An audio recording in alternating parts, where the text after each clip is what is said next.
ബാലിന്റെ ഗോമതിയുടെ നാളത്തെ നല്ലൊരു കഥ കേട്ടാലോ. വീഡിയോ ഇഷ്ടപ്പെടുവാണെങ്കിൽ ഒന്ന് ലൈക്ക് ചെയ്ത് ഹൈപ്പ് ചെയ്യാൻ മറക്കരുതേ. അതോടൊപ്പം തന്നെ ആദ്യമായി കാണുന്നവരാണെങ്കിൽ സബ്സ്ക്രൈബ് ചെയ്യാനും മറക്കരുത് കേട്ടോ. ഒരു കാര്യം ഞാൻ പറഞ്ഞോട്ടെ, അലീനയുടെ മനുഷ്യങ്ങളുടെ വരാൻ പോകുന്ന ദിവസങ്ങളിലെ കഥകളൊക്കെ എല്ലാ ദിവസവും ഉച്ചയ്ക്ക് ഞാൻ ചാനലിനകത്ത് അപ്ലോഡ് ചെയ്യുന്നുണ്ട്. കാണാൻ താല്പര്യമുള്ളവർ അത് കയറി കാണാൻ ശ്രമിക്കണം കേട്ടോ. അങ്ങനെ ഒടുവില് ആനും ആനന്ദും എല്ലാം ചേർന്നിട്ട് അനുവിനെ കുറ്റപ്പെടുത്തുവാണ്. എന്തിനു വേണ്ടിയിട്ട് അനു നീ കേസ് പിൻവലിച്ചേ? അപ്പോഴേക്കും അനുവിനെ രക്ഷിക്കാനായിട്ട് ഗോമതി വരുവാണ്. ഗോമതി ഒന്നും ബാലനോട് പറഞ്ഞു, ബാലേട്ടാ ഒരു പക്ഷേങ്കില് അനു അങ്ങനെ ഒരു തീരുമാനം എടുത്തില്ലായിരുന്നെങ്കിൽ എന്റെ അവസ്ഥ എന്താകുമായിരുന്നു, അനുവിന്റെ അവസ്ഥ എന്താകുമായിരുന്നു? ബാലേട്ടൻ ചിന്തിച്ചിട്ടുണ്ടോ? ഒരു വശത്ത് അമ്മ, ഒരു വശത്ത് അനു. ഞാൻ ആകെപ്പാടെ പെട്ട് നിൽക്കുമായിരുന്നു. ആരുടെ പക്ഷത്ത് നിൽക്കണം? കാരണം ഈ പറയുന്ന അലോകിന് എന്തേലും സംഭവിച്ചിട്ടുണ്ടെങ്കിൽ അമ്മ വെറുതെ ഇരിക്കും തോന്നുന്നുണ്ടോ? അമ്മ എന്നോട് പറഞ്ഞ കാര്യമാ. അതൊക്കെ അനുമോള് കേട്ടിട്ടുണ്ടായിരുന്നു. അതുകൊണ്ടാണ് അവള് കേസ് പിൻവലിക്കാൻ ഇടുങ്ങിയത്. അത് മാത്രല്ല, ബാലേണ്ണ ഒരു കാര്യം ശ്രദ്ധിച്ചോ? കോടതി വെച്ച് അലോക് പറഞ്ഞെന്താ, ഞാൻ ആ തെറ്റ് ചെയ്തിട്ടുണ്ട്, അതിന് വേണ്ടുന്ന ശിക്ഷ എന്താന്ന് വെച്ചാൽ എനിക്ക് തന്നു, ഞാനത് സ്വീകരിച്ചോളാന്നാ പറഞ്ഞേ. അവൻ എന്തോ ഒരു കുറ്റബോധമുണ്ട്. അവൻ ചെയ്ത തെറ്റിനെ കുറിച്ച് ബോധവാനാണ്. അവൻ പശ്ചാത്തപിക്കുന്നുണ്ട് ബാലേട്ട. അപ്പൊ ഇതിനേക്കാളും വലിയൊരു ശിക്ഷ അവന് കിട്ടാനില്ല എന്ന് പറഞ്ഞു. അവന്റെ മനസ്സിന് നല്ല മാറ്റമുള്ളതായിട്ടാ ഞാൻ കരുതുന്നേന്ന് പറഞ്ഞു. ആനന്ദ് പറഞ്ഞു, എന്റെ അമ്മേ, അലോകിന് മാറ്റം, നിങ്ങളല്ലേ ഇത് വിശ്വസിക്കുള്ളൂ, ഞങ്ങളാരും ഇത് വിശ്വസിക്കില്ല. ആര്യം പറഞ്ഞു, അതെ ആനന്ദേട്ടാ, അവൻ എന്തൊക്കെ തരവഴിത്തരങ്ങൾ കാണിച്ചിട്ടുണ്ട്, നമ്മളതെല്ലാം കണ്ടതും കേട്ടതും ഒക്കെ അല്ലേ. എന്നിട്ട് ഇപ്പൊ കണ്ടില്ലേ, അമ്മയുടെ ആങ്ങളയുടെ മകനായിരിക്കും, പക്ഷെ എനിക്ക് അങ്ങനെയല്ല, എനിക്ക് അവൻ ശത്രു തന്നെയാന്ന് പറഞ്ഞു. ഈ സമയത്ത് അനു പറഞ്ഞു, ആര്യം ചേട്ടാ അങ്ങനെ പറയരുത്, അവൻ വന്ന് എന്റെ കാലെ വീണ് പറഞ്ഞത് ആര്യം ചേട്ടനും കേട്ടല്ലേ. കാരണം രണ്ടു കുടുംബങ്ങളും തമ്മിലുള്ള ശത്രുത, അതാണ് ഒരു പക്ഷെ അവനെ ഇങ്ങനെ ഒരു കാര്യം ചെയ്യാൻ പ്രേരിപ്പിച്ചത്. അതിന് എന്നോട് വന്ന് മാപ്പ് പറഞ്ഞു. പക്ഷെ അതിന് അവനോട് ഞാൻ ക്ഷമിച്ചെന്നല്ല. എന്നാലും അവനെ കുറച്ച് നാള് ജയിലിൽ കൊണ്ടിട്ടിട്ട് എനിക്ക് പ്രത്യേകിച്ചൊന്നും കിട്ടാനില്ല. പക്ഷെ അവന് പശ്ചാത്തലം വന്ന് അവൻ തെറ്റ് തിരുത്തിയാലോ, അവനൊരു മാറ്റം ഉണ്ടെങ്കിലോ. അത് മാത്രമല്ല, രണ്ടു കുടുംബങ്ങൾ തമ്മിൽ ഇനി ഒരു വഴക്കും പ്രശ്നങ്ങളും ഇതിന്റെ പേരിൽ ഉണ്ടാവാൻ പാടില്ല. എന്റെ അച്ഛനും അമ്മയൊന്നും വേദനിക്കുന്ന കാണാൻ ഞാൻ ആഗ്രഹിക്കുന്നില്ല. അതുകൊണ്ട് മാത്രമാണ് ഞാൻ ഇങ്ങനെ ചെയ്തതെന്ന് പറഞ്ഞു. അനുവിന്റെ ഭാഗത്തായിരുന്നു ഗോമതി. അതുപോലെ തന്നെ മിത്ര പറഞ്ഞു, ശരിയാ അനുമോള് പറഞ്ഞത് 100% ശരിയായിട്ടുള്ള കാര്യമാണ്. പക്ഷെ ആനന്ദിന് ഒട്ടും ഉൾക്കൊള്ളാൻ പറ്റുന്നുണ്ടായിരുന്നില്ല.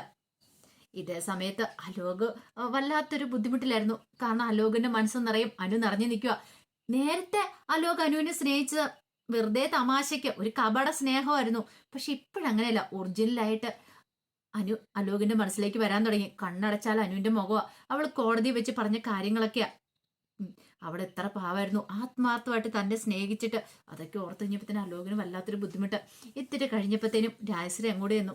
രാജശ്രീ എന്ന് കഴിഞ്ഞപ്പോഴത്തേനും അലോക് ഇവിടെ അങ്ങനെ ആലോചിച്ചുകൊണ്ടിരിക്കുന്നുണ്ട്. മോൻ വിഷമിക്കൊന്നും വേണ്ട കേട്ടോ, ധൈര്യമായിട്ടിരിക്കുക, ഒരു കുഴപ്പമില്ല, പുറത്തിറങ്ങിയല്ലോ എന്നൊക്കെ പറഞ്ഞിട്ട് ഇങ്ങനെ ആശ്വസിപ്പിക്കുന്നുണ്ട്. പക്ഷേ എങ്കിൽ അലോക് അതിനൊന്നും പറഞ്ഞില്ല.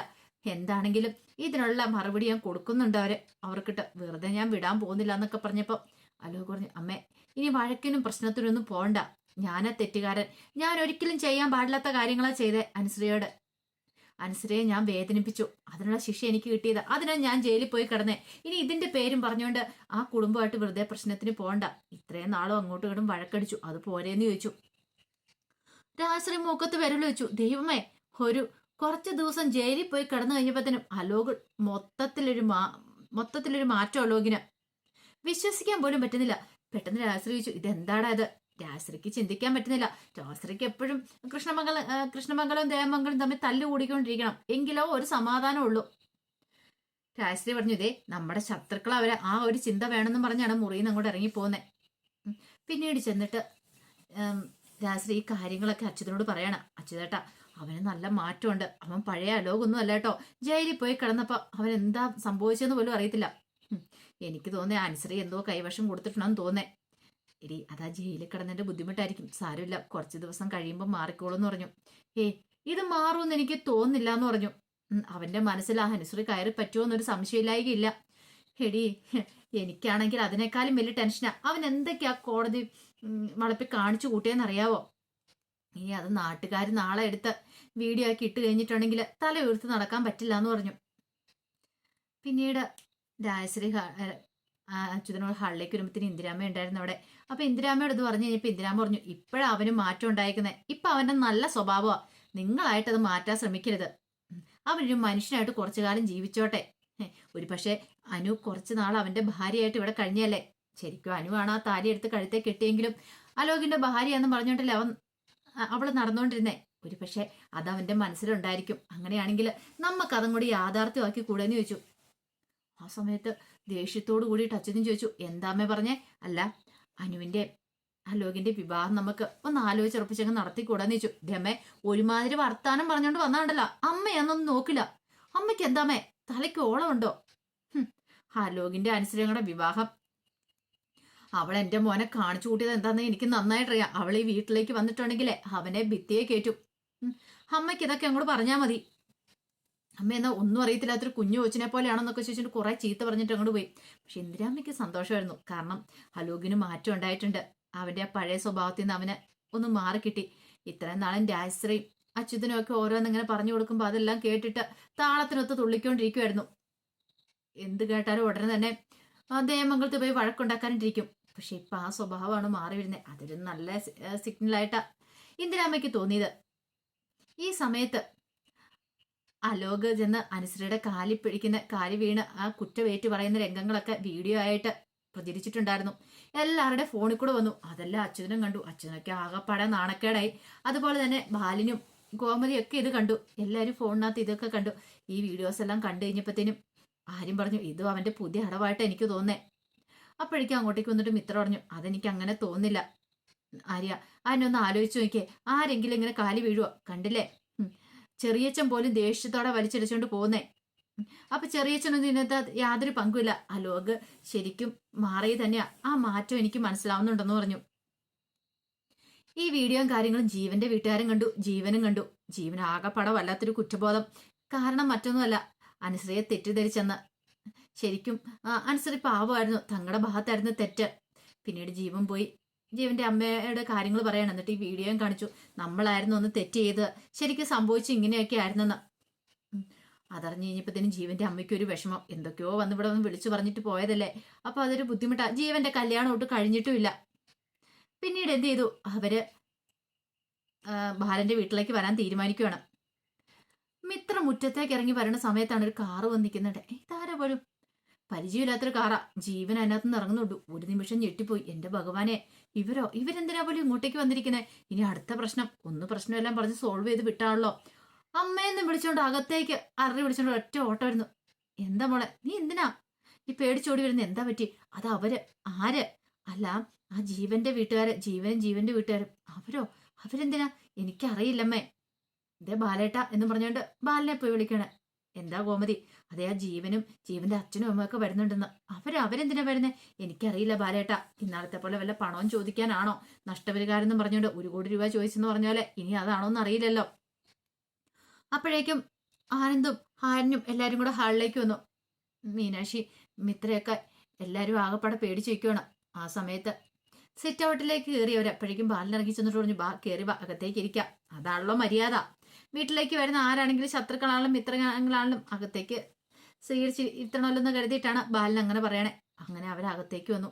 അകത്തേക്ക് വന്നു കഴിഞ്ഞപ്പം ജീവന്റെ അമ്മ ജലജ പറഞ്ഞു, അതെ, നിങ്ങളെല്ലാരും ഞങ്ങളോട് ക്ഷമിക്കണം, ഞങ്ങൾക്കൊരു അബദ്ധം പറ്റിപ്പോയതാ.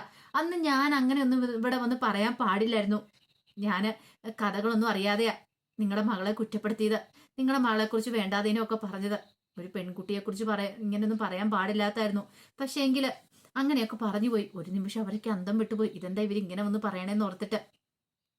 ആ സമയത്ത് ജീവൻ പറഞ്ഞു, അതെ, അലോക് അനുസരിയുടെ കാല് പിടിച്ച് മാപ്പ് പറഞ്ഞിട്ട് തെറ്റൊക്കെ ഏറ്റു പറയുന്ന വീഡിയോ ഞങ്ങൾ കണ്ടിട്ടുണ്ടായിരുന്നു. അപ്പോഴാണ് ഞങ്ങൾക്ക് കാര്യം മനസ്സിലാവുന്നത്. അപ്പോഴേ ജീവന്റെ അച്ഛൻ പറഞ്ഞു, അത് ശരിയാ, ഞങ്ങൾ ഒരിക്കലും നിങ്ങളെ കുറ്റപ്പെടുത്താൻ പാടില്ലായിരുന്നു. ആ സമയത്ത് ഞങ്ങൾ കരുതി നിങ്ങൾ മനഃപൂർവ്വം ഞങ്ങളോട് അങ്ങനെ ചെയ്തതായിരിക്കും. നിങ്ങൾക്ക് ഇതിനകത്തൊരു പങ്കുമില്ല.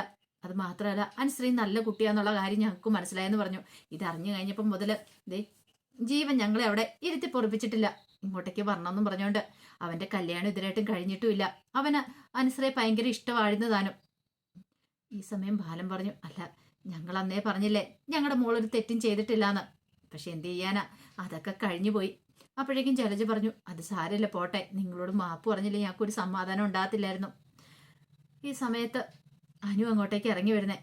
അനു ഇതെല്ലാം കേട്ടു. അനുവിനാണെങ്കിൽ കണ്ണൊക്കെ നിറഞ്ഞു വന്നു. അപ്പോഴേക്കും ബാലന് അനുവിനെ വിളിച്ചു കഴിഞ്ഞപ്പോൾ ഓടിച്ചെന്ന് അനു ബാലനെ കെട്ടിപ്പിടിക്കുവാണ്. കാരണം അനുവിന് ഭയങ്കര സന്തോഷമായി. തന്റെ നിരപരാധി ഇവർക്ക് മനസ്സിലായല്ലോ, ബോധ്യപ്പെട്ടല്ലോ. കുറച്ച് ദിവസം മുമ്പ് ആകെപ്പാടെ ടെൻഷൻ അടിച്ചിരുന്നാണ്. അപ്പൊ ആ പ്രശ്നത്തിന് ഒരു പരിഹാരം ഉണ്ടാവുകയാണ്. അപ്പോഴേക്കും ജലജ പറഞ്ഞു, അന്ന് നിങ്ങൾക്ക് വിരോധമില്ലെങ്കിൽ ഞങ്ങൾക്കിനി ഈ കല്യാണത്തിന് സമ്മതമാണ്. കാരണം അങ്ങനെയൊക്കെ സംഭവിച്ചു പോയത് ഞങ്ങളുടെ തെറ്റുകൊണ്ടാണ്. അന്ന് ഞങ്ങൾ ഒരിക്കലും അങ്ങനെ ചെയ്യാൻ പാടില്ലായിരുന്നു. അതുകൊണ്ട് ഈ വിവാഹത്തിന് ഞങ്ങൾക്ക് ഇനി സമ്മതമാണ്. നിങ്ങൾക്കും നിങ്ങളുടെ മകൾക്കും വിരോധമില്ലെങ്കിൽ ഈ കല്യാണമായിട്ട് മുന്നോട്ട് പോകാന്ന് പറഞ്ഞു. അപ്പോഴേക്കും ഗോമതിയും ബാലനും പരസ്പരം നോക്കുകയാണ്. ഈ സമയത്ത് ജീവൻ വന്ന അനുസരോട് പറഞ്ഞു, എന്നോട് ക്ഷമിക്കണം കേട്ടോ, ഞാൻ നിന്റെ തെറ്റിദ്ധരിച്ചേനെ. നീ എന്നോട് കല്യാണത്തിന് മുമ്പ് കാര്യങ്ങളൊക്കെ പറഞ്ഞിട്ടുണ്ടായിരുന്നു. പക്ഷെ ഇങ്ങനെയൊക്കെ സംഭവിച്ചു കഴിഞ്ഞപ്പോൾ ഞാൻ അറിയാതെ ഒരു നിമിഷമുള്ള നിന്നെ തെറ്റിദ്ധരിച്ചു പോയെന്ന് പറഞ്ഞു. അനുസരി പറഞ്ഞു, അത് സാരമില്ല, അതൊന്നും കുഴപ്പമില്ല ജീവനെ. ജീവന്റെ സ്ഥാനത്ത് ആരാണെങ്കിലും ഇങ്ങനെയൊക്കെ സംഭവിക്കുള്ളൂ. ഇങ്ങനെ കണ്ടുകഴിയുമ്പോൾ ആരാണെങ്കിലും അവിശ്വസിച്ചു പോകുമെന്ന് പറഞ്ഞു. അങ്ങനെ ഒടുവിൽ ബാലൻ പറഞ്ഞു, നമുക്ക് നോക്കാം എന്നൊക്കെ പറഞ്ഞിട്ട് അവരെ പറഞ്ഞു വിട്ടു. അങ്ങനെ വീണ്ടും ജീവനുമായിട്ടുള്ള ബന്ധം മുന്നോട്ട് വരുവാണ്. പക്ഷേങ്കിൽ ഇനി അനുശ്രീ എന്ത് തീരുമാനം എടുക്കുമെന്ന് അറിയില്ല. അനുശ്രീ ജീവനെ വിവാഹം കഴിക്കാൻ തയ്യാറാകുമെന്ന് അറിയില്ല. ഇപ്പൊ അലോകിന്റെ മനസ്സ് മാറി തുടങ്ങി. ഇനിയിപ്പൊ അനുശ്രീയുടെ മനസ്സിലേക്ക് അലോക് വരുമോന്നും അറിയത്തില്ല. ഒരു കാര്യം ഉറപ്പാ, എന്താണെങ്കിലും അധികം വൈകാതെ തന്നെ അലോക് അനുശ്രീയോട് വന്ന് ഇഷ്ടം തുറന്നു പറയും. അപ്പൊ ജീവന്റെ കല്യാണം അതാണ് ഏറ്റവും വലിയ ടാസ്ക് എന്ന് പറഞ്ഞാൽ, ബാലൻ ഇനിയിപ്പൊ ആ ജീവനുമായിട്ടുള്ള കല്യാണം വീണ്ടും തീരുമാനിച്ചിട്ടുണ്ടെങ്കിൽ അനുശ്രീ പെട്ടുപോകും. അപ്പൊ അനുസരിക്ക് തന്റെ തീരുമാനം ചിലപ്പോൾ പറയേണ്ടതായിട്ടും വരും. അപ്പൊ അതിന്റെ കഥകൾക്കായി നമുക്ക് എല്ലാവർക്കും കാത്തിരിക്കാം കേട്ടോ. ഒരിക്കൽ കൂടി എല്ലാവർക്കും ശുഭരാത്രി നേർന്നുകൊണ്ട് നിർത്തുന്നു.